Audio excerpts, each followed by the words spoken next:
adlaw nga Miyerkules karon mga kaigsuunan, petsasay sa bulan sa Abril tuig 2022. Ang pagbasa kinutlo gikan sa Ebanghelyo sumala ni San Juan kapitulo 8 bersikulo 31 ngadto sa 42. Busa mingon si Jesus sa mga nanuo kaniya, "Kung tumano ninyo ang akong pagtulunan, tinuod gayod nga kamo akong mga tinunan. Mahibalo kamo sa kamatuuran ug ang kamatuuran maghatag kaninyo kagawasan." Sila mitubag, "Mga kaliwat kami ni Abraham ug wala pagayod kami maulipon ni bisan kinsa.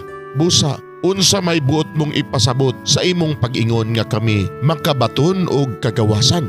Si Jesus miingon kanila, "Sultihan ko kamo, ulipon sa sala ang tanan nga makasala. Ang ulipon dili kanunay sakop sa panimalay, apan ang anak kanunay sakop sa panimalay. Kung ang anak maghatag kaninyo kagawasan, mahimo gayud kamo nga mga tao nga gawas nun. Nasayod ako nga mga kaliwat kamo ni Abraham, apan nagtinguha kamo sa pagpatay kanako, kay dili man kamo mudawat sa akong pagtulunan. Nagsulti ako sa gipadayag kanako sa akong amahan, apan nagbuhat kamo sa gisulti kaninyo sa inyong amahan."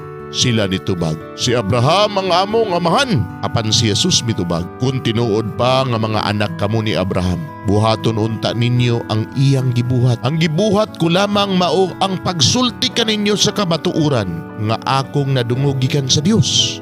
Apan nagtinguha kamo sa pagpatay kanako, wala magbuhat og sama niini si Abraham. Nagbuhat kamo sa gibuhat sa inyong amahan." Sila mitubag, "Dili kami mga anak sa gawas, usaray among amahan ang Dios." Si Jesus mitubag kanila, "Kung ang Dios mao pa ang inyong amahan, inyo unta akong higugmaon, kay gikan man ako sa Dios, ug karon ako ani adinhi. Wala ako moanhi sa kaugalingon kong pagbuot, kundili gipadala niya ako." Mga igsuon, ang Ebanghelyo sa Ginoo, daygon ikaw o Kristo.